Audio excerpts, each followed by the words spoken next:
OST 2016. This is interviews, music reviews, opinions, and more. This is The Hotter Show.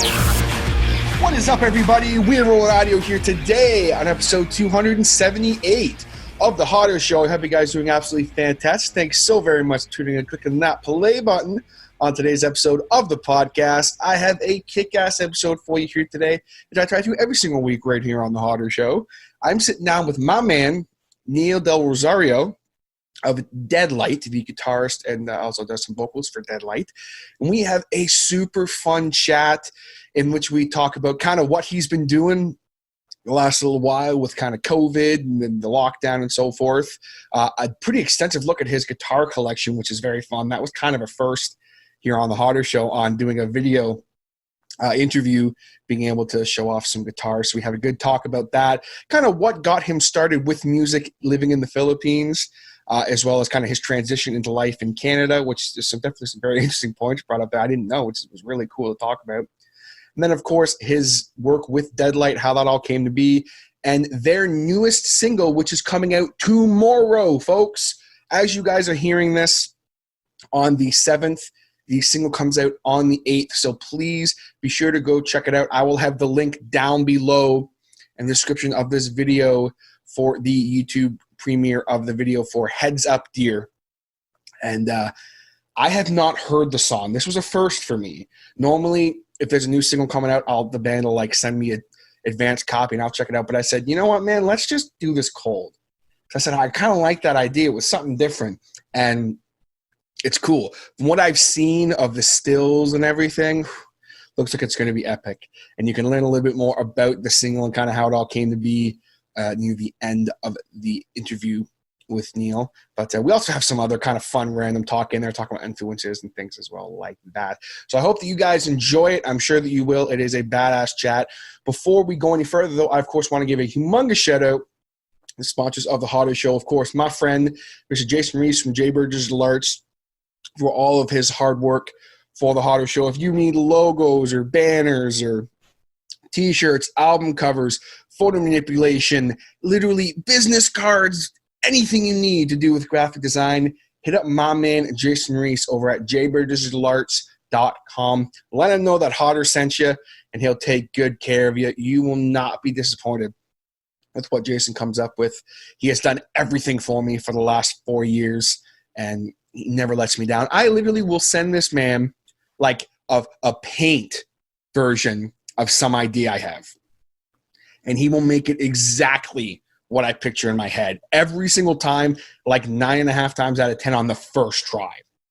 So if you have an idea, you have something out of the box you want to get done either for your brand or your shop or your band or if you're a content creator like me or anything at all like that, hit Jason up. He will take very good care of you. Again, jbirddesiglarts.com is the website for that. And of course, I want to give a humongous shout out to the company that helps my beard feel and look fantastic. My friends over at Mean Beard. If you have a beard or you know someone who has a beard and they don't use Mean Beard products, what are you doing? What are they doing? Go to meanbeardco.com right now and check out the meanest beard care products in the entire world. They have oils, they have balms, they have beard enhancer, they have combs, they have other swag as well. They have something for everyone, regardless of what your needs are. And if you're not really sure what exactly you need or what to get, shoot them a message and they will be happy to get back to you and talk you through exactly what you need, what they recommend for you, because everyone is different. Me personally, I use the oil and the beard enhancer Mean Whip. I don't really use the balms too much just because of my type of beard. I don't really need to use the balms, but everyone's different. Some people might need more of a balm. Some people might just need the oil. There's some people who just use the Mean Whip at this point. Some mornings I'll just toss the Mean Whip in my beard and be on my way because that's just how great it is of a product. But again, check out meanbeardco.com right now if you guys are looking for some fantastic beard care products. And at checkout, be sure to use my code MB15TJH. That's MB15TJH, all uppercase letters. And you'll save yourself a little something at checkout. So check it out right now, meanbeardco.com. And always remember, folks, it's not just the beard, it's the attitude. With that out of the way, folks, we're ready to jump into today's episode, my chat with Nyl Del Rosario from Deadlite. Let's get into it. All right, guys, very excited about this episode here today. We got my man, I'm going to try not to butcher your name, even though we've been through it like 4 or 5 times, but it's kind of my gimmick here. We got my man, Nyl Del Rosario of Deadlite, guitar and vocals. What's up, brother? How you doing? Dude, I'm doing all right, and you killed it with the name. Yes! I did it! Bro, but I'm doing good, man. How you been? I'm doing fantastic, man. We're already laughing, having a good time here. I had some audio technicalities, so if anything weird happens during this interview, folks, just bear with me because don't give him things have been happening, but it happens, man. It happens. But it's funny, man. I was literally just telling you before we press record, but I was thinking about, okay, I got to get the episode ready for this week. Who do I want to have on? I want to have a guitar player on. Let's see who's doing what. And you just so happened to post something. Yeah. And I was like, yo, I got to have Nyl on. That'd be so fun. Let's see what Deadlite's up to. And then I went looking, I'm like, holy shit, they're releasing a single on the 8th. Let's do it. So it was just like the perfect timing. Timing was so precise. As soon as you commented on the post, and then you hit me up so quickly, I'm like, yeah, okay, what's going on? Timing was impeccable. Dude, it was like, yo, I'm about it. I remember seeing the message, man. I was just lying down in bed. As soon as you hit me, I'm like, oh, got up. I'm like, yo, I sat down here. I'm like, yup, I'm doing it. Let's do it right now. Fuck it. I'm not going to lie. I almost was like, what are you doing right now? But it was like, I think it was like 10 o'clock at night. I'm like, fuck it. Excited. Thank you for having me, bro. Yeah, man, it's my pleasure, man. We've always had fun conversations back and forth talking about guitars and stuff because you've got some guitars that I drool over. I see them behind you, actually. For those of you not watching the video version of this podcast, you should probably go watch it because it's going to be fun. I'm going to be flailing my arms and shit. So you should definitely go watch it. But first and foremost, man, what's been going on with you this year? How have you been, I guess, surviving 2020 and the pandemic and all that fun stuff? 2020 has been one hell of a fucking ride. Excuse me swearing, but like, dude, it's rough. Like 2020, as soon as January hits, like Deadlite, we released the EP. That's right. We released the EP, and after that, we planned to put some things ahead, and then boom, we have a lockdown in front of us, and the whole world shut down. And shit, like a lot of adjustment. I was worrying a lot about it. Some of my friends. Mostly and some families because they were frontliners. So that was like my worry, especially back home in the Philippines. I wasn't born here. I was born there. And I have a lot of friends who are in the medical industry. A lot of them are nurses. And I was just like very worried, sick for the first month of that quarantine time that we all had just because of like, everybody was getting it. That was scary. You see it on the news and just people are fucking panicking and shit. And then there's so much unknown about it too, right? Yeah, dude. Yeah. And I'm hearing stories from my friends. I'm like, yo, it's kind of crazy here. Like I'm seeing what they wear to work is fucking ridiculous. It's so hot in the Philippines, man. It's like 30 degrees there every day. And they have to wear like 2 suits on top of like masks and more hoods. I'm like, yo, fuck that. It's crazy. Other than that, I'm just glad that I still have a roof over my head. Almost all of my friends are Gucci. You guys are still Gucci. I'm Gucci. Then I'm happy with that. At the end of the day, that's it, right? Like it's like as long as everyone's okay, you know. Like I've been very fortunate too. I've only had a couple people that I know in my life that have gotten it, and luckily they're okay. So like. What else can you say, right? Like it's a weird year, bud. It's been very, but there's there's also been some cool stuff happening. I mean, obviously, like you had mentioned, Deadlite did release your guys' EP. And I mean, obviously, it's like, what do you do, right? You release this great EP, which I've been loving, by the way. I was literally rocking it today too. Thank you. And it's like, how do you promote when like the world's on fire, basically? Like it was a learning curve for everybody. You know what I mean? Like everybody's like, shit, okay, now what do we do? Like, me and the boys were talking because that EP was supposed to be out for like, what, 2 years ago, supposed to be. Okay. Because So we had you dropped a setback. single in 2018, right? I think with Yeah, Gunshot, yes, yeah. we did. And there were some minor setbacks from our end. And yeah, we couldn't help it out. It was out of our control. We just had to release it at the time that we did. And that's about it. But, it happens. You live and you learn. Exactly. And I mean, there's been so many people that have been affected by this in the music world. I mean, it's countless. Oh, yeah. There's people I know that I've had on the show that this was supposed to be their year. They were like, dude, we pushed everything into this year financially, and like tours lined up, album dropped, like, and it's just, it's heartbreaking, Yeah, it's heartbreaking, really. The amount of prep time that everybody has spent, like, especially last year, a lot of my friends were like, all right, I'm doing this shit next year. Everybody's like prepping up for something like big. And I'm like, yo, fuck. Then the whole world just shut down. It's crazy, man. And it's like this weird dynamic where like all these people are consuming more content in media, right? Yeah. But you don't make money off of that necessarily. Like as a musician, sure, you make like a cent off of 1 million streams or something, but like you got to tour to make money. You got to tour to pay the bills, and you got to print out merch. Yeah, exactly, right? It's like, okay, hey, who wants to buy merch? Well, I haven't worked since March. Oh, shit. All right.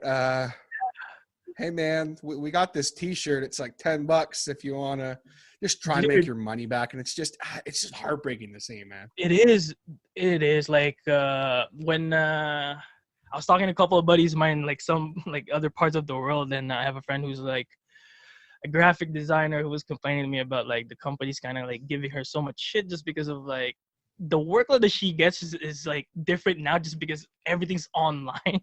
Yeah. It's like it's such a different wavelength that we need to ride now. I don't know, man. It's a weird time.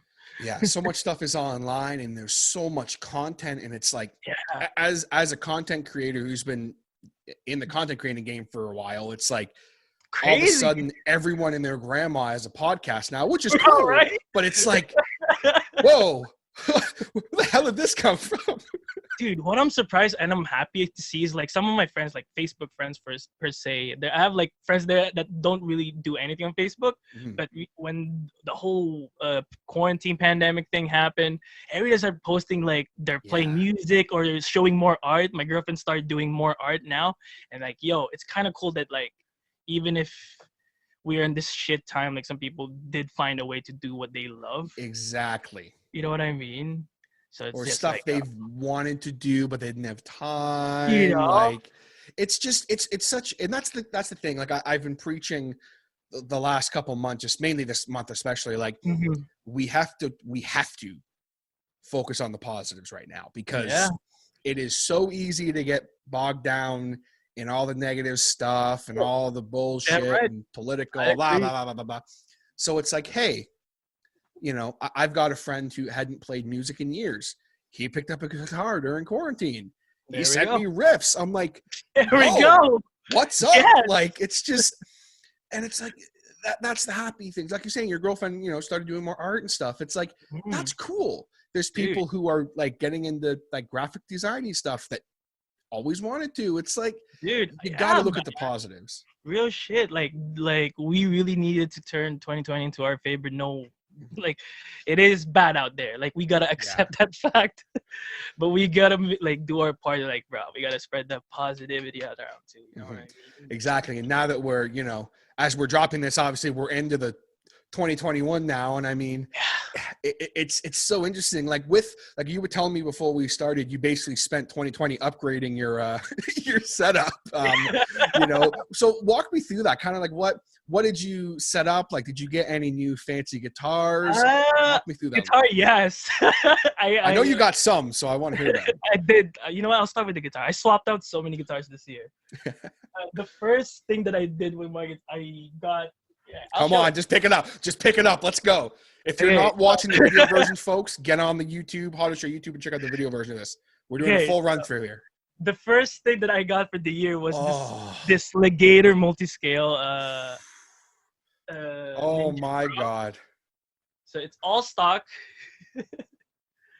And there was issues with Legator. I don't know if you're familiar with like a little bit, yeah. Yeah, so you're aware of that. So I talked to the guy. I'm like, dude, I'll be straight up with you. I fuck with the guitar, but tell me, how bad is it? And he's like, oh, it's not bad. I got it on the first run that they did back when then. I'm like, yeah. And he made me play it. I'm like, all right, bro, sold. So walk me through like I used to work in a music store and shit like that, but like it was all super. Yeah, actually, I did before. Yeah, but it was all super like basic beginner stuff for the most part. And like I'm a drop D style chord basher. Like I barely can play guitar. So walk me through what a multi-scale is, because I kind of understand what it is, but like, okay, what is a multi-scale guitar? Like, I hope I don't get shit on online for this. I'll try my best. Okay, so. Shit. Basically, like I understand they're angled. So yeah, they're like, angled in a way that like the bottom string, like the thickest one, is in a baritone scale. Basically, that's why they're scaled out like that. So for my shit here, my bottom string is on a 26.5 scale length. Just from like this bridge. Okay, I got you. Yeah, it's a baritone. Okay. Yeah, and then it just goes to like your regular 25.5. That is a perfect explanation of that, because I fuck with baritone, right? Like I used to own a baritone. Like I love it, but that makes because I was told before it was all about like, yeah, so then the multi-scale, if you hit this note here, you can do this, and this scale here, and I'm like, that doesn't tell me anything, but that's a perfect analogy. Okay, I get it. You're probably right. I'm just not gonna go in depth that way. That is a really good explanation of it, by the way. That's like, it's basically a baritone on the bottom string for that chuggy low, and then as it goes up into your regular shit for your shreds and bends and all that's fun it. Stuff. But yeah. This was the first thing that I did this year with the guitar. Is that a 7 or a 6? It's a 6. I thought it was a 6. I haven't had a 7 in like 3 years now. Do you really need it if you have a like really? You could probably use it, but I when I was starting out on like writing demos and whatnot when I got here in Canada, the first guitars that I got was like an Ibanez 7-string right away. So like, it was just like quick familiarity for me, and then because like the first band that I joined here in Canada was a metal band, and I was a bass player, and we were playing in drop B, and then we moved on to drop A sharp. So I'm just familiar with the sound. So it's one of those things, just familiarity. And then later on, when the band broke up and I'm doing my own shit, I just acquired a 7-string. It's like, yo, I love Deftones. I love Pretty For You, Sugar, like all of those heavy stuff. But I never got the chance to own or like play a 7-string back home. So like I was just very excited to get a 7-string. Once you could get one at a decent price and stuff, right? Yeah. A little more accessible, I would assume. Dude, like KGG was my best friend. Like I milked it. I'm sorry.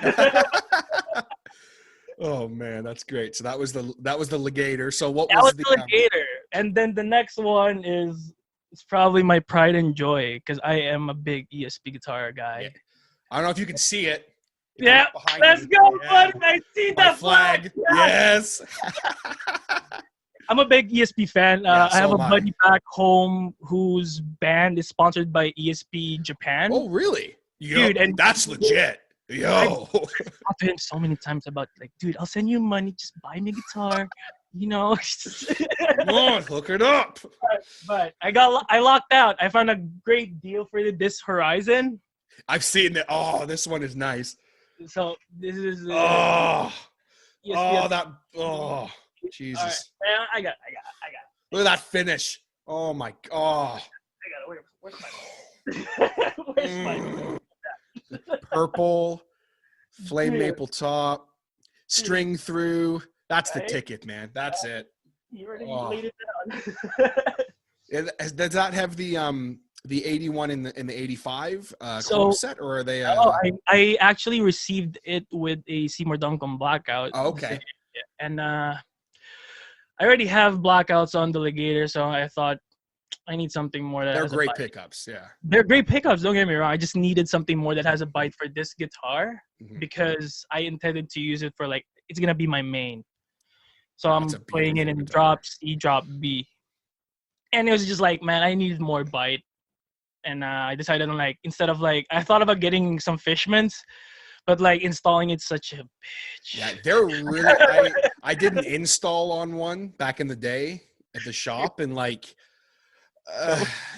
they sound and are amazing pickups. They are Do amazing. not get me wrong. And it Yep. was in like a really pricey guitar, and I'm like, I mean, sure, Yeah. this might take me couple weeks, and he's like, that's fine. Yeah. I'd never done it before, right? I'm like, Dude, this goes here, this is here, and it's like once you do it once or twice, it's probably not that big of a deal. But like once we got it installed, it was like, holy shit, this is dude. cool. But the blackouts and the EMG stuff, like it's all Yeah, good, easy. you know. It all has Easy its stuff. place. Yeah, unplug. that's it. Yeah. I love it. So I got EMGs for this. I got the 57 and 66 set. Ooh. I've I've never used the 57. How is that compared to the? Is it more like a passive pickup more than a? Like it's an still active? active. It's more like how would I describe it sound wise? The 8180 has like the 81 mostly has more bass for my liking. Yeah. You know, like it's perfect for metal, like pure metalcore chugs. Like 81 is the way to go easily.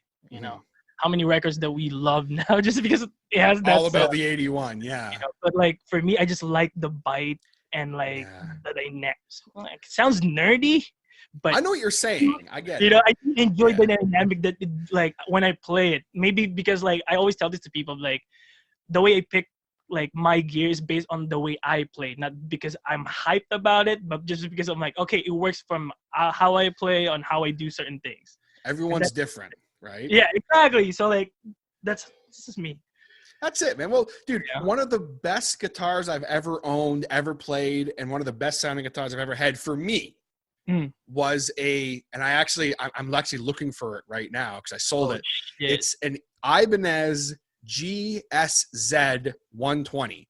It is are you familiar with the SZs at all from Ibanez? Yeah. It is the Geo version of the SZ. They made it for like 2 years. And Really? it had the ones made in 05. I think it was 2 years. Maybe it was a little more. But there was a specific version of them that they were made with pickups that they made just for that guitar. It was just it's like a $150 guitar, brand new. And for whatever reason, the one I had, I got it when I was at the shop. Actually, someone brought it in to sell it. And I picked up this guitar. I plugged it into a Mesa, hit one chord on it, and went, "Yep, what? This doesn't make any. What do you have in this? It's all stock. There's no way it's stock." Amazing. I pulled it apart. I'm like, that's stock. I have my buddy who's a guitar nerd come in. He has all his Gibsons and everything. And he's plugging them into the Mesa. I'm like, okay, now plug this in. And he's like, what? I'm like, yeah. So for whatever reason, this guitar just sounded like chunky. And I mean, if you compare it to like the Horizon, like it doesn't quite have that nice, tight, I know what you mean, sound, though. but it's just I know what you mean. you There's hit a like full certain chord, guitars it's that like, are just like they made it so good with this whatever stock pickup they have, and it just works so well. Yeah. I have a guitar like that here that like I never touch or modded anything except like adding like clip locks. Mm-hmm. Well, you gotta add those if you're recording everything. You have to. It's just like I learned my lesson. Just like sort yourself out on the clip locks. If you're the type of person when you play on stage and you fucking do dumb shit, just have like locking straps on your ass. Something, yeah. That's it. Like, anything's better than nothing. Oh my god. I feel like there's a story there. That's the one. Anytime I think of you, I think of this guitar. Thank you. I'll take that as a compliment. Yeah, man, the X-Tone. So the X-Tone, this is my second X-Tone actually. This is the PC2. It has gold hardware and all that shit. But it's all stock. And it just sounds so good just the way it is. I owned the first version of this guitar, and I sold it to my guitar player in Deadlite, Andre. I was gonna say, did he buy one too, or is that because I saw it in one? He bought it from video? me. He bought it from me. I was like, what are the odds that he bought one too? Because I told him, like, dude, like, I don't want a guitar anymore. You want it? He's like, yeah, sure. Okay, yeah, like, okay. But like, I didn't touch that guitar too, just because of like the stock pickup. There's something about those guitars, man. There's something. I don't know if it's the semi hollow of it or the construction. Like, it's all stock. Like, I do want to change the tuner to locking tuners. Yeah, the tuners are you know what, the ESP locking tuners, I had them on my Eclipse, my EC1000 I had. They're very good. But those X-Tones, they're something, like, we sold a lot of them at the store, and like those X-Tones are just, there's something about them. There's something about them. I don't know what it is. Dude, like, when I think the first time I saw this X-Tone was with Counterparts. Yeah. Jesse was using the damn guitar, and like hearing the roar on the guitar, I'm like, yo, that is some serious fucking tonage. I gotta find this guitar and see what's up. I think I was searching for this guitar for like a good 2 years, just going in and out of eBay, Amazon, wherever really, online, until I found it in eBay for like less than $7. Wow. I'm like, there's a good price for that guitar. Yeah. With a case, and I'm like, I asked the guy, why are you selling it? He was just like, I just don't play this kind of guitars anymore. I just want like super strats. I'm like, okay, you're that super genty guy, I guess. But super strat, bro. That's actually, have you ever played the like they don't make them anymore, but they had like an actual like acoustic version of that where there was no pickups on it. It was just a piezo pickup. And they were black or they were flame maple, like orange. What? Yeah, dude, you should look for one, because it's Shit. We had one at the store for a long time because no one got it, no pickups, and it sounded like a beautiful acoustic, but it played incredible. It's the X-Tone shape. The exact same. Before they started making those, they made this. And it was like the PC. So hang on, I gotta look this up now. It's gonna bother me. Yo, it was the without the pickups, dude. That looks so cool. I could just I'll pull it up. Just hang for a second, guys. We're talking guitars here. If you're not a guitar nerd, we're gonna move on in a minute or two here. We're but very sorry if you can't pick up a guitar or anything. This is why I was excited to talk to you, because I haven't had guitar talk in a while. So I'm like, wait, you have an EC1000? You said, dude. I did. Yeah, I did. I actually just sold it. Shit. You know what? I had that guitar for a long time. I love that guitar. Dude, I love all ESP stuff. Yeah, and it was the Silver Burst EMG 8160. Gnarly guitar. Silver Burst. I love the new line that ESP released with the ECs, the traditional, the thick ones. Yeah, man. That's what I want. They are sexy as hell. I'm not going to be able to find this fucking guitar now. Dude, I could just picture it in my head already. Oh, dude, just wait. Like, I'm gonna find this if it kills me. I think this is it. Hang on. I'm also on my phone looking for it now. I typed in X-Tone without the pickup. Yeah, it's I think it was the Paramount LTD. Oh, definitely X-Tone. Paramount series. Paramount. No, fuck. I know it exists, just for the record. Yeah, I do believe you, because I remember coming across of something like that on eBay years ago. There it is. Yeah. Oh shit. X-Tone PA1MF. PA1MF. PA1. Yeah. ESP X-Tone PA1 Paramount Black. Look that shit up. PA1. You are gonna. Oh wow. Yeah. Damn, that is cool. That is so cool looking. It looks so futuristic just because of no pickup. Mm-hmm. Jeez, how much for? They were like $800 new, somewhere in that ballpark. Fuck. Yeah, they were nice, man. Damn, yo, I'm glad that I'm talking to a fellow ESP brother. You know what I'm saying? Yeah, man, I love it. Like, don't get me wrong. Like, I'm searching for that Ibanez just because for whatever reason. It's the sound, dude. Yeah, but sound. like, I love ESP stuff, man. The EC series, the Horizon series, like everything they make is fantastic. The X-Tone acoustics are great. You know, I've gone through so many lines through ESP. I think I own the old MH series. Oh yeah, you can't beat those, man. You know, I've owned ESP Horizon, the one that looks like I had a Sunburst ESP Horizon with the Super Strat headstock. Oh yeah. Okay. I had that with Fishman's, and then I think I had two EC1000s at some point. Those, yeah. I had one that's vintage black finish, and that's the everyone had one of those. If you played a metalcore band, you probably had one of those. I was about to say that's like the gateway guitar. Yes. Like, you can't do this breakdown without even like remotely getting either an iron labeled Ibanez, yes, or that EC1000. Yeah, you can't. It's not possible. You can't. And then I owned the maple fretboard EC1000. Like, it's a maple fretboard. I think. It was. Yeah. I know the one you're talking about. Dude, they're nice.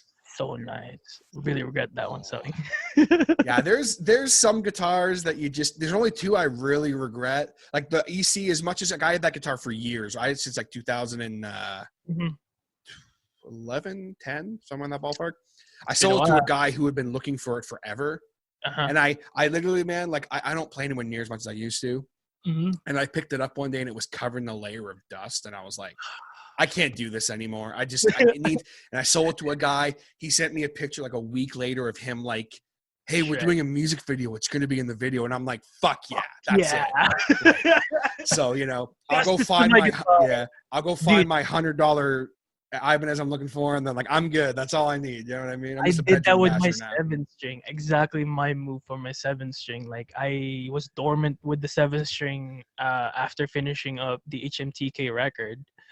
And there was just no use for it for like good 2.5 years. It was just collecting dust, and it bugged me so much because I loved the 7. I owned the Stephen Carpenter Telly, by the way. That's a nice one. That's the SCT 607B. Yeah, something like that. And then I slap on some juggernauts on it. Exactly, like it was the ultimate like gent stick. It was a heavy fucking guitar. I love that guitar. Like I was jumping out of my fucking mind when I got the guitar. Like, I financed it through Long and McQuaid. But then, like, when I started collecting dust, I just felt bad. I'm like, this needs a proper home. Yeah. I put it out on social media, and then so quickly, shout out to Jordan from the Northern. This guy just like, yo, I'm taking that shit out of your head. That is mine. I've been looking for that goddamn guitar for so long that I can't buy brand new. I'm like, dude, I got you then. But it comes with bare knuckles.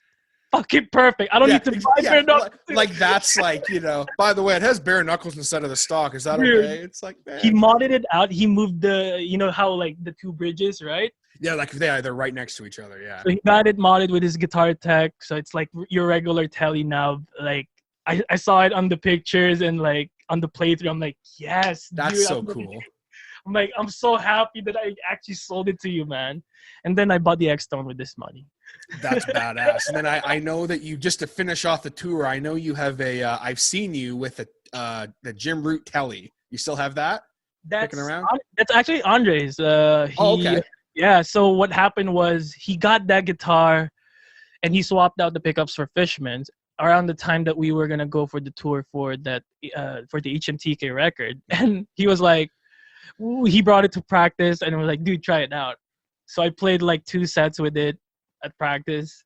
And I'm like, yo, can I bring this on tour? He's like, I was going to ask, like, if you want to bring it on tour. Like, dude, let's bring it on tour. They're great guitars because they're made to, like, be beaten up. Like, dude, they're really good guitars. I was about to say, I've beaten up. I told after the set, I told Andre, I'm sorry that I banged your guitar at some point. Every fucking night, like, bang, bang. This is from this show. This one's from this show.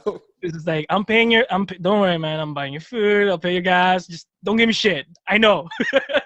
I'm sorry, okay? I'm sorry, okay? They're meant to be played like that, right? Like that's just, you heard Mr. Jim Root when he released the guitar. It's meant to be fucking beaten up. Yes. And then I recently acquired the Jazzmaster. Yes. That's sexy.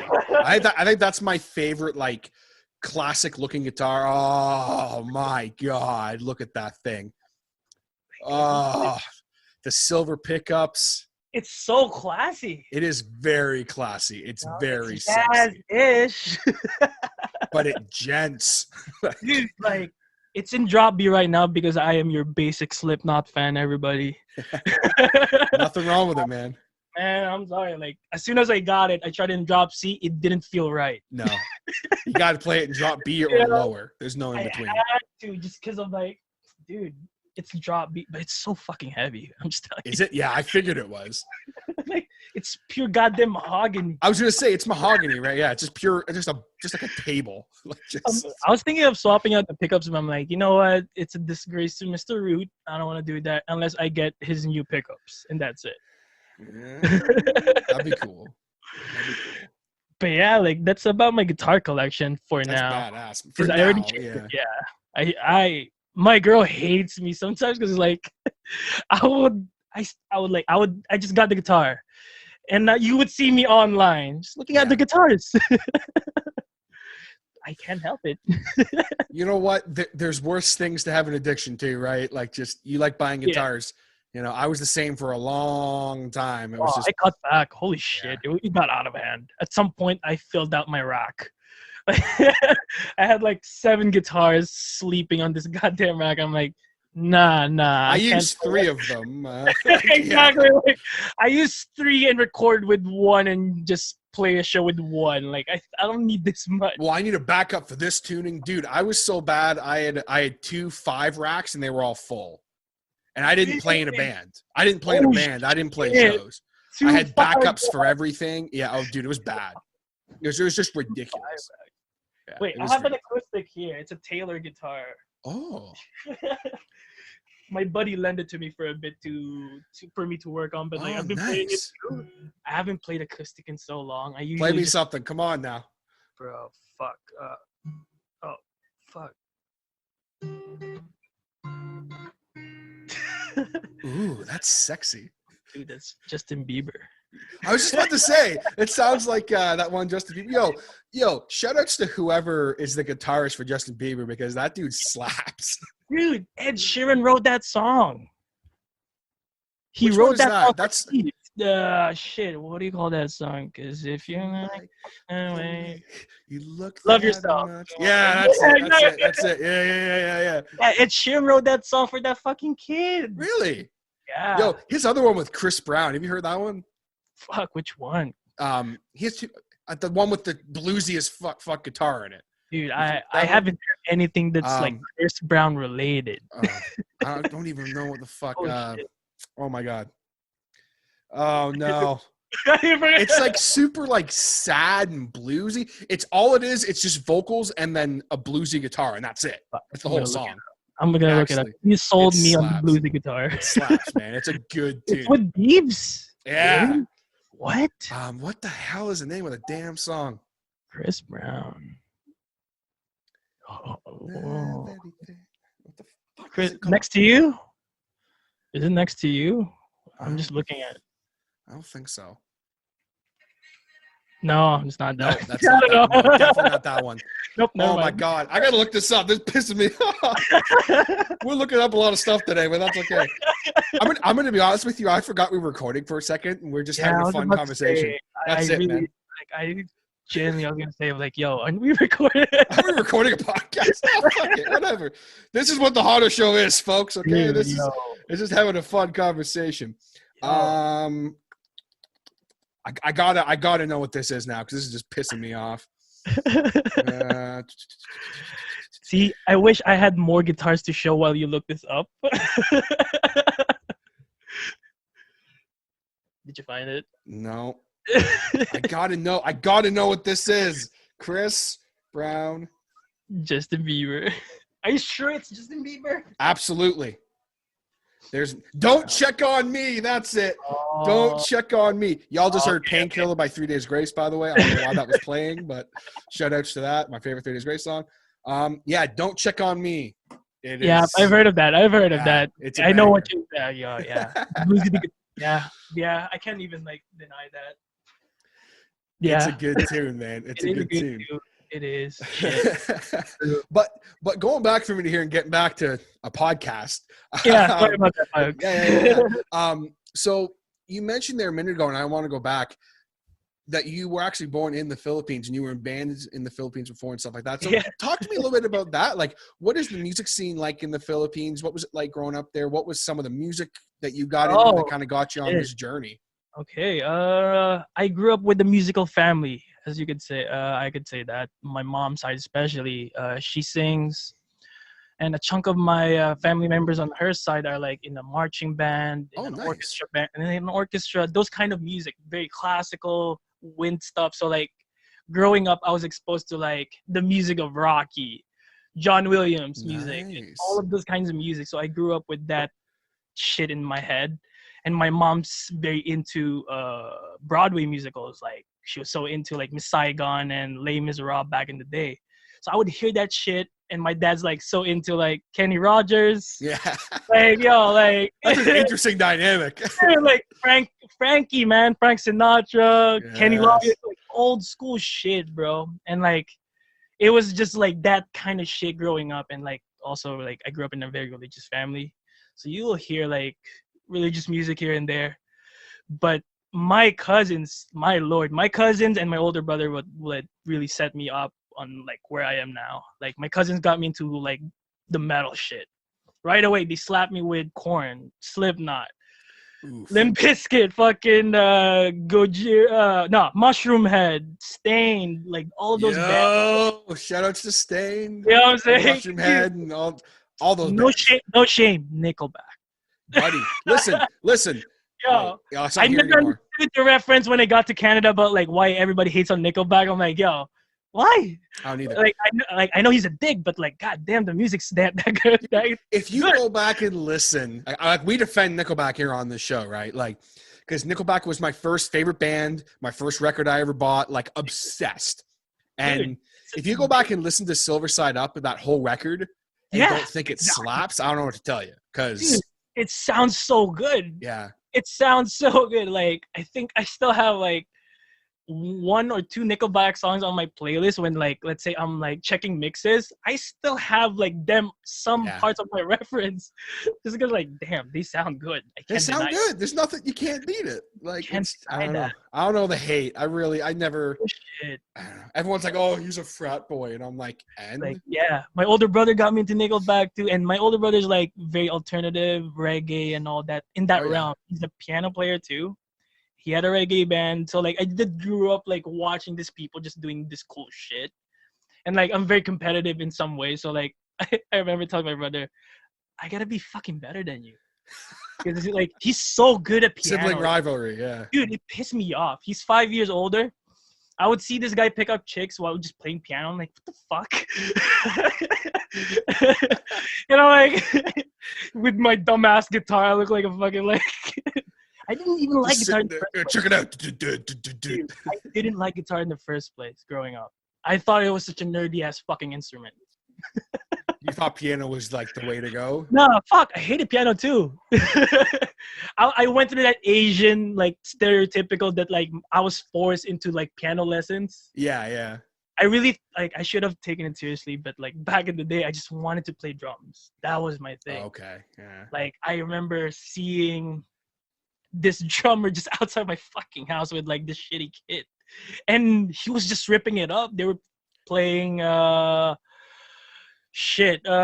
some section from the Rocky, just like there's like a feel that he did there, and I was just like, yo, I want to do that. Yo, and he was so close to my age, and I'm like, yeah, I want to do drums. Like, fuck the other instruments. And then, okay, I have another interesting story. I studied to be a priest growing up. Okay. So, like, that's how I learned a chunk of, like, my musical abilities. Was this like seeing this bunch of dudes playing in this church, and like, dude, they actually shred. And I'm like, there's some great musicians there. I'm like really baffled. These dudes were talking to me about Lamb of God, Slipknot, and fucking Deftones as soon as I got there, and I was only like 12, might I say. Like in the Philippines, back in the day, you go into high school around 12 years old. You finish elementary by 6th grade. Oh. And then just throw you into high school. Here you go. Yeah, and like for me, it was like I got so bored of my regular school. Like I told my parents, I want to move away. I gotta find a way to move away for high school. And my older brother went to this school, and he learned all of this shit. He started a band because he went through this shit. So I'm like, all right, I guess I gotta go through this shithole to reach whatever. Have the same experience in that, you know. Yeah. And like I like the experience there. I brought it teach me a lot of like, you know, independency for myself. I saw kids for the first time crying because they're homesick there, and I was so weirded out because like it's like a residence kind of deal. Like you spend there 2 weeks, and then you go back home for 3 days, and then you go back there for another 2 weeks. That's the whole deal. So every month you're back home for like 6 days in total. But that's about, for me, it was fine. Like, I don't mind, like, being not at home. You didn't mind it. Enjoying it, dude. Like, kids were, like, fucking crying and shit. But, like, yeah, through there, a bunch of musicians came out and just taught me so much shit. Like, from guitar to piano to drums to, like, theory itself. And just, like, overall vibe, even voicing. And, like, I fucking hate singing. In all honesty. But you kind of know how to structure it if you need to, yeah. Because, like, it was, like, one of those things that they taught you in school there. Like, there was so unnecessary, like, subjects there, in my opinion. Like, dude, I had to learn Latin, Hebrew, and Greek. Wow. I'm, like, 12, 13, 14. I'm not going to remember any of it. So can you speak any of it now, or...? I can still do a little bit of Latin. Well, hey, you're better than me. I can't speak anything, so you're better than me. I can still do, but like it's amazing experience. I'm not gonna lie, because like it did help me, like how to manage through life here in Canada when I moved here. Because we moved here right after I graduated from that priest school, and I had no idea what to do after high school. So like it was very much a blessing in disguise. Like moving here, I have a reset button. But my problem was when they assessed me here, they brought me back to high school, which pissed me off. Oh, no. Because you were already done. You're like, I already did this. Exactly. So, like, when I moved here, I was just that angsty. Like, I was that angsty teenager again for some fucking reason. And I was so annoyed because I got here, I was 17 already. So, like, they brought me back to fucking, like, grade 11. Yeah, grade 11. Come on. Exactly. You don't want to be there's like 16-year-olds. Like, come on, man.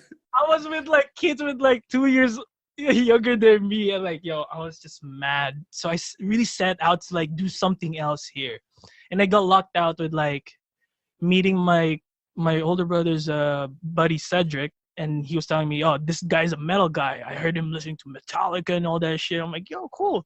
Let me meet him. And he's like a neighbor too. And we just hanged out in his basement. Guy had a drum set, like 3 fucking guitars. I was just like, yo, in the Philippines, I could barely get a fucking guitar. Like, my parents were not too much about me playing guitar. Yeah, they were like, well, why do you want to play that? Play this. Yeah, dude, like, I was borrowing guitar for a good 2 to 3 years of learning it. Wow. Like, I was just like really borrowing an acoustic from a buddy of mine whose fucking guitar is so shit. The strings were so high. They're like that high off the fretboard. Yeah, I really went through that phase that like I would sleep next to an acoustic guitar because like I was just like trying to learn like one dumbass riff and that's it. Just like I was that kid. Just playing the same riff over and over again. The same riff. I was that annoying. And when then I discovered drop D, I became more annoying. Buddy, that's it. That's all you need. Drop D, 3 chords, you're good. God damn, like everybody, like my whole class found out about Fall Out Boy because I keep playing Fall Out Boy in the class. What was the riff? Dude, so I was learning the dance riff. That's a good riff though. You know, like there's a section there that's like and it's just like Mario type feel for me that's like, oh, that's fun. And then I learned how to play Sugar because like it's so fucking easy at the time. Yeah. 0 5. 0. Once I discovered you could just go dun, dun, dun, dun, dun. Dude, I was done. Changing. Yes, that's it. That's all I need. I'm good. But like, it's funny. Like, I was in second year of high school, and I was playing this Fall Out Boy song called "Sophomore Slumps," and that was the time that I learned how to sing. And I'm like, bro, like Patrick's voice is just amazing. Like, we could all agree on that. Oh yeah, he's a bad. I was trying to mimic that fucking voice growing up. I'm like, nope, I can't. I really can't. But like, some of my friends could sing and all that shit until like this one song from Fall Out Boy became like the official like song for the class, just because we always sing it together. Like, I will play it randomly on random times, and like one person will start until like the end of the song. At least like 8 people are already in it. So it's just like, yo, that's the kind of experience I had with like music back home. Here was like a different ball game, in all honesty. Like back home, because it's rough there. I'll admit to that. I lived in Manila for a couple of months on my own with a couple of my buddies when I was 14, 15 to like do some work there and do music there and other fun stuff that I cannot discuss in the podcast. We don't want to get this on audio and video, but let's just move on. But yeah, dude, like there, it's like here, the way bands do it here when we tour is like almost every day, right? We do that every night. We got to grind like that. There's like the bands there. We have it good there, bro. It's like, yeah, we're not available for the next weekend, but we could do the next weekend after that. And yeah, we're going to call a fucking tour. I'm like, what the hell? So that's how it is back home. Back then, I don't know now, in all honesty, but I'm seeing a lot of like festivals going on now back home. I have a few friends who made it big back home, which is sick. Shout out to my buddy Ariel for that sponsorship they got in ESP Japan, man. Like, that was That's sick. cool. That's cool. But yeah, they all did that, and I got here, and I'm like, yo, I'm gonna do music. Back home, I was planning to do animation and art. But when I got here, I just stopped practicing it all in all of drawing and all like, that. I want to do this music thing, man. Dude, real shit. I started working McDonald's, and I'm like, you know what? I'm going to save up for my first fucking guitar here. I bought an EC256. It's a badass. That's a badass first guitar. Like, I'm one of those. They're awesome. Dead set. I didn't spend my goddamn paycheck for like the next 2 months just so I could like spur for that goddamn guitar. I bought it at Steve's. I went there through I just trained. I live in Richmond Hill. I'm fucking north. So I had to take the subway. I had to grab the guitar, and it was snowing. It was the winter time. Oh no. Dude, I was that dude who was holding a fucking box of guitar out the store going to the just train walking. station. I'm holding for dear life for the guitar. I'm so excited. I'm like, oh my God, I just got my first guitar. I'm so excited. I just got my first guitar. And like, I didn't even have my own fucking phone at the time. I was phoneless for 3 years here. But you wanted that guitar. I wanted a guitar. That's priorities, man. That's I'm saying, like, what am I gonna do with a phone? I didn't know anybody here that much. Yeah. But a guitar. Exactly. Yeah, I got you. That's great. But That's yeah, awesome. I joined in a band. They put me as a bass player just because I was that kid who just hung out. Yeah. Oh, well, let's just have this guy play bass. Yeah, pretty much just because I hang out so much, I could play the parts, right? Yeah. And I was the only guy in the band at the time who had experience on playing a show. And I was 18 and they were like 25, 24, around those ages. Oh, so they're a little older. Fucking bully my ass, man. Like, I was jobless. I went on tour with them without telling my job that I'm going on tour. So McDonald's was like, listen. Yeah, you were gone for a week and a half. Mom was like, listen, bud, we got problems with that, all right? Yeah, I was gone. And so in school as well. So it's just crazy. Like, after that week and a half of tour, I came back. My friends were like, dude, you lost so much weight. I was like, yeah, like, what'd you expect? Like, I eat a lot on the road. We eat gas station food. Yeah, you eat gas station sandwiches and stuff. Like, you know it's not like you go on tour and have full meals every day. Like, real shit. We get lucky if we have like beer tickets. Yeah. Or like we could crash at somebody's place, but other than that, nah, it's not as always as glamorous for local bands. No, or even bands that have made it. Like Oh, there's some bands that are. but it's really like You the know? love of the whole lifestyle that we Yeah. like. We enjoyed the whole thing. But yeah, That's it, man. here we are today. That I joined. We formed Deadlite 2 years ago, but we were known as another name before. And heads up, there's actually like this upcoming single that we're releasing. Mhm. It's an old song actually that Andre wrote when he was drunk 5 years ago. That's awesome. Dude, like okay, this guys, song, I got this great idea for a song. song went through so much variation. At least 4 different tunings. 3 different revisions until we reached this one that we're releasing. But like we were talking about, and I told when we were talking about when we finished it, I'm glad that we ended up with this version. It's very different from like what you hear in the EP.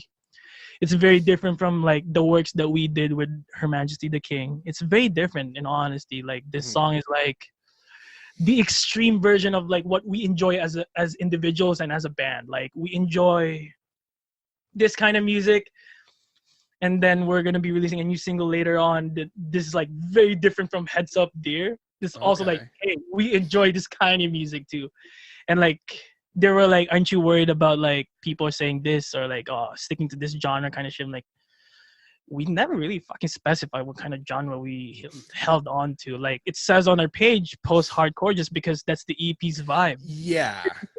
Well, and that's what, like, the second that obviously I became familiar with you with Her Majesty the King just because that was how I heard about you and you're playing in that. And, you know, obviously I took that EP and I was like, oh, like I love the riffage. I'm like, oh, this is badass. So when I added you and I was like, oh, Deadlite. Oh, like, what's this? And I go check that out. Yeah.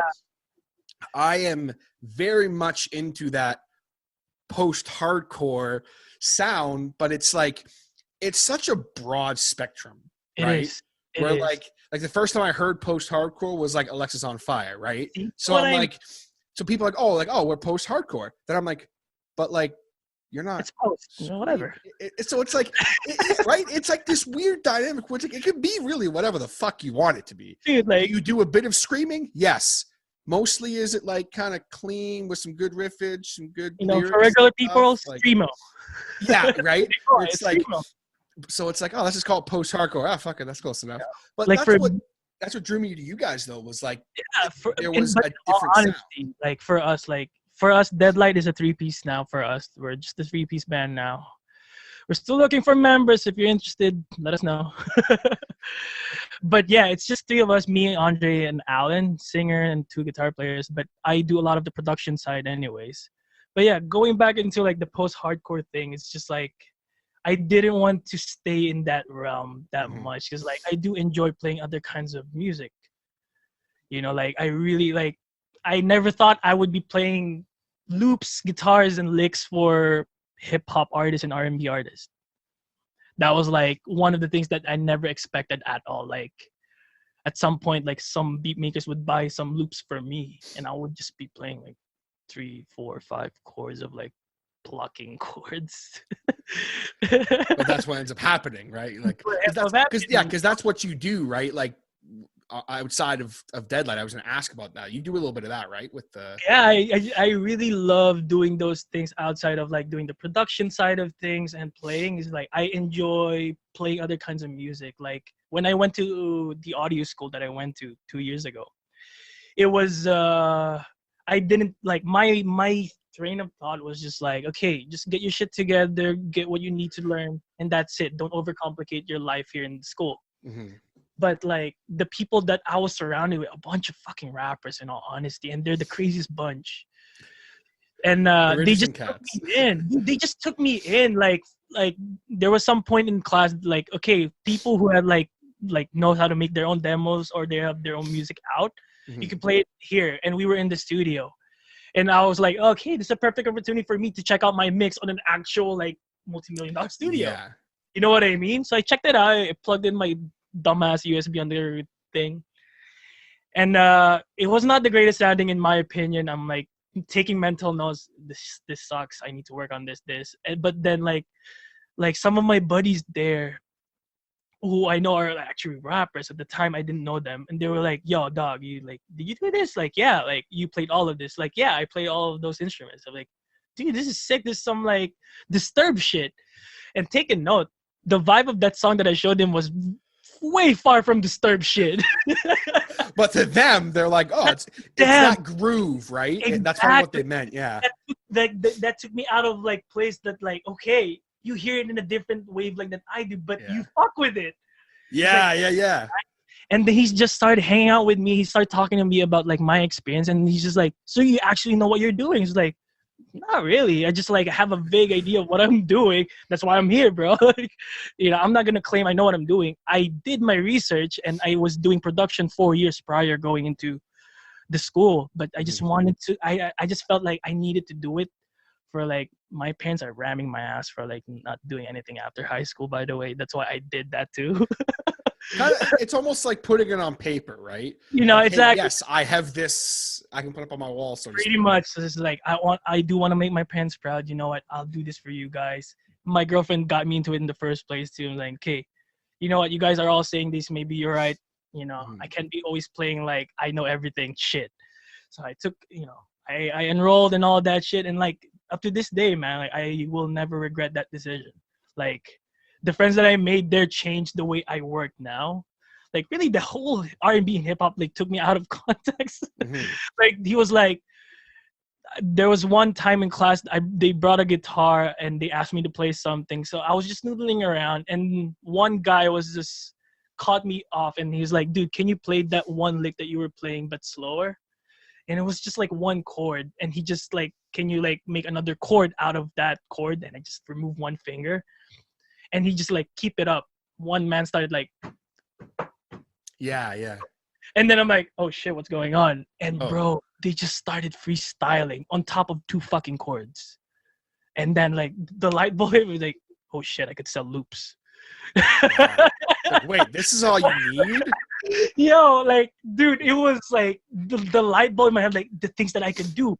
With 2 chords, I could reverse it. That's another thing that I could sell. Add more like layers of like effects. That's another thing I could do. I'm like, oh shit! Like, it just keep like popping in my head so quickly when he said that. Like, he started rapping. 3 months later, we put out a single together. Wow. Yeah, that's how quick man. It was. Like, he just asked me for a riff. Like, just send me something that's vibey, that's like smooth, slow, and chill. That has a lot of reverb. I got you, bro. No worries. I gave him like 3 files of the same thing played in 3 different contexts and ways of playing it. He just picked one, spliced it in like the way he likes it. Boom. He made the whole song within like the next 3 days with me. Wow. And then at the end of the week, we had like at least all of the verses filled out with them. I don't rap. I just write the beats, son. I don't put the words over it. I collaborate with the beat maker. That's my job. And at the end of within like 2 months, we hit up, like, they needed like, "Yo, okay, we got this song down." They made me listen to the demo. Dude, I was so ecstatic. I'm like, this is from my 2 chords, and they turn into like a full on like banger. Yeah. And then they were like, they were like, "Yo, we need a director." And I'm like, okay, as a producer, you gotta provide shit. I got a director. I hit up a bunch of my homies, and I thought about Dylan Dylan Gold. And it's a talented cat right there, man. Dude, yo, I've never had the pleasure to talk to him, but he's a talented cat, man. Have him here, bro. He's a smart dude. Like, his insight is always interesting for me. But yeah, I gave them Dylan's info because I showed Dylan's Instagram, and they were looking for something different that other rappers in Toronto haven't done. I'm like, all right, how about like go with like some directors who goes with editing crazy ignorantly. Like, bro, Dylan's editing is always crazy. Yeah, we can all admit to that. Yeah, like his shit is made for people to have like fucking anxiety attacks watching his videos. That kind of shit, that crazy. Yeah, and they wanted that because I showed them like one Her Majesty video. It's not even like a full-fledged like Dylan Gold edit. It's just like something that he whips out so quickly, and I got them to like say yes so quickly to that. The second you see it, it's just like, yes. Dude, yeah, exactly. I want that. I remember Dylan hitting me back about it. It was like, dude, I could barely understand a word they're saying, but I'm down with this project. I can barely understand the word they're It's saying. like, yo, they talk like you're Toronto mans, you know, like you're actual Toronto mans. And they talk like a little like this, you know, man, like it's just chilling, you know. They talk very like chill and hippie like. That's how they talk, bro. They're not even Toronto. They're from like Zimbabwe. Oh shit! They're like, it's just a different vibe, yeah. So like when we got it all together when we were shooting the music video, bro. Like I was so excited to have Dylan there. And like Dylan was like, "Yeah, dude. Like I'm so stoked. I'm doing like a hip hop thing now with this shit." Well, it's different for him too, right? Because he mostly does like a lot of the metalcore and stuff like that. Yeah, dude. We were talking about it because I was helping him out. I was on the shoot just to like show up, hang out, smoke shit. That's it. Yeah. But like I was helping out Dylan with like just like, you know, like maybe we could do this, just like small things like that and helping carry shit around. But like we were talking and he was like, dude, yeah, it's way more fun because like for bands you always have to wear like the gear, Yeah. syncing like instruments and all that shit. But for rappers, bro, you gotta make them look cool and that's it. Like, yo, real shit, that's so true. Yeah, you have to okay, now bang your head now.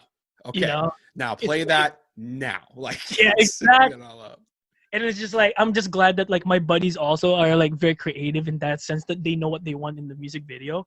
So it's not like Dylan was playing like shoot in the dark in some sense, you know what I mean? Like they have an idea of what they want. Yeah, here's what we're thinking. We want to do this. We want to You do that. know? Not just like, hey, make us a music video. Real shit. Make us look cool. It's like, you guys have any ideas? No. Dude, Okay. like I've done that before. I'm guilty of that. But like sometimes like you need the collaboration to like spark something up. You know what I mean? Definitely like, so, yeah. So yeah.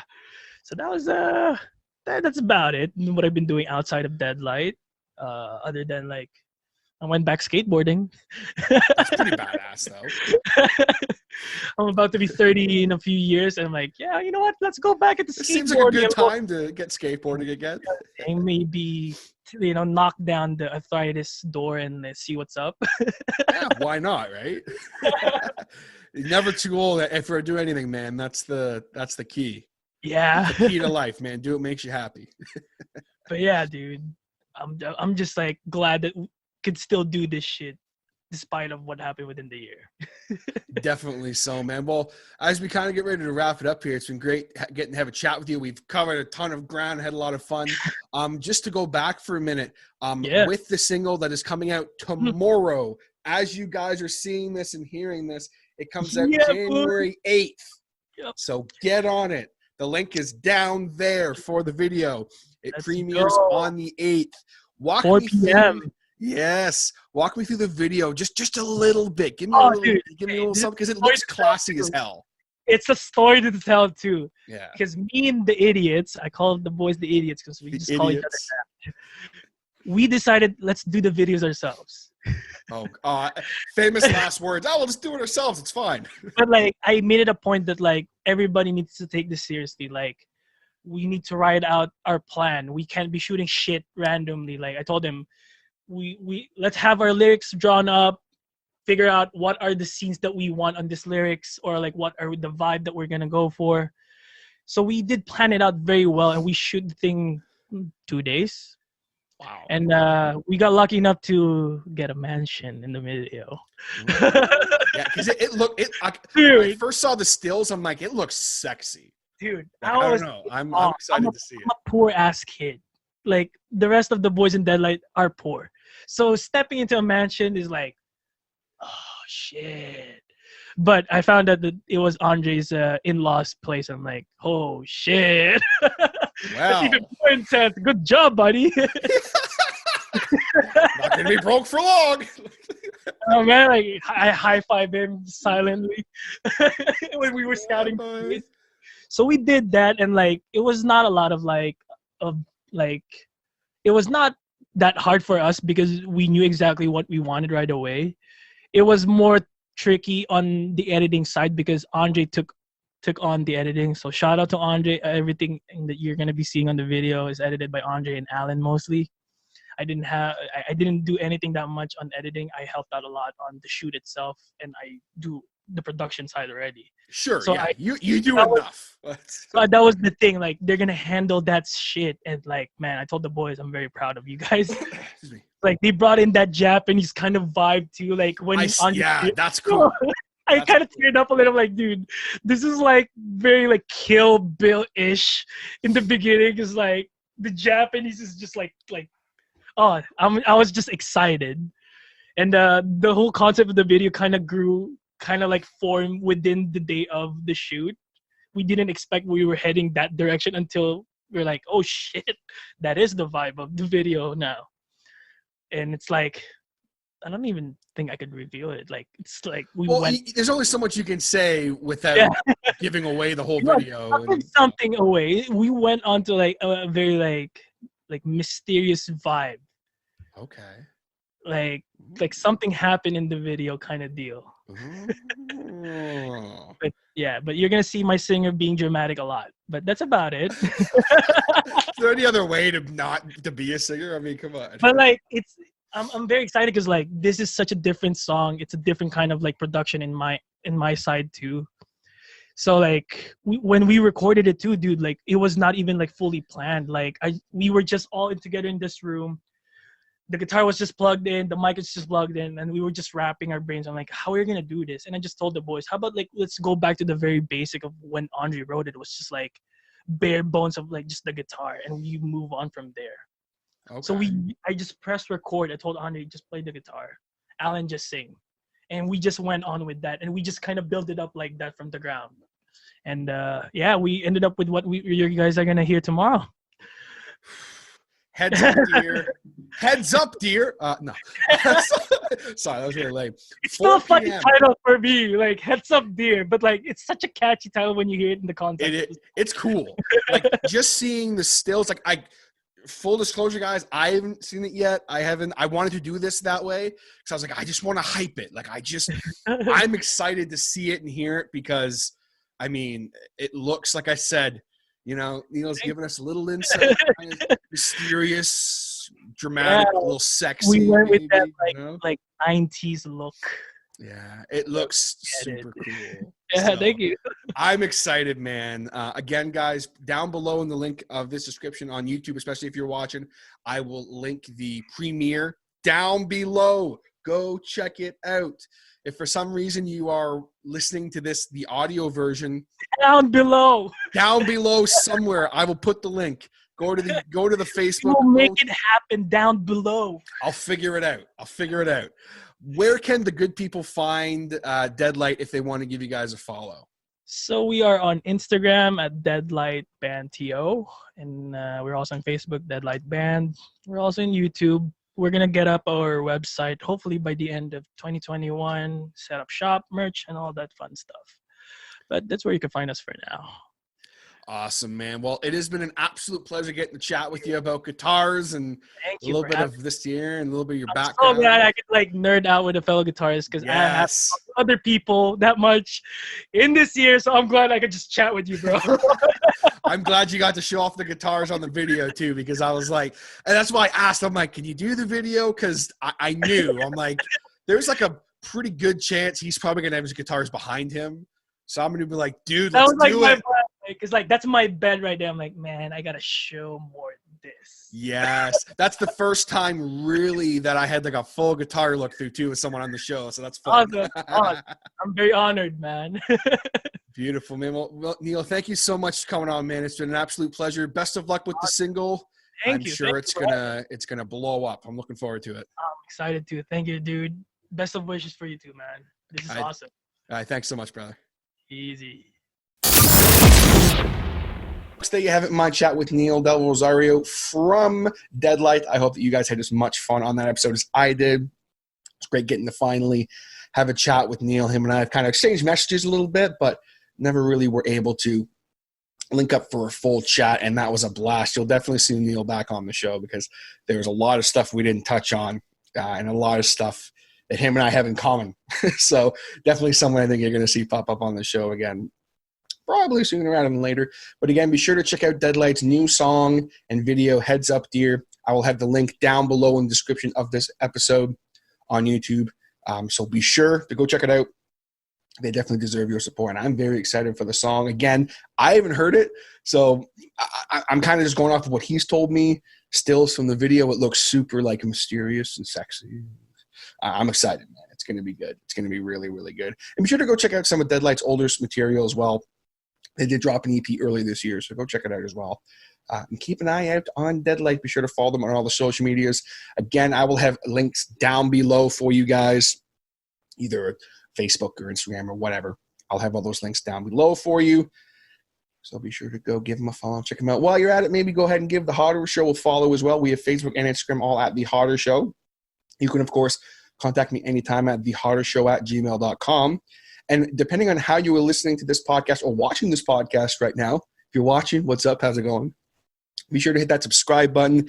Leave a like, leave a rating if you can. I seriously appreciate it. Thank you guys so much for all of your support. This show, man, we're ready to take 2021 by storm. You know, you're going to see a lot more video stuff. The video stuff's going to get better as it goes.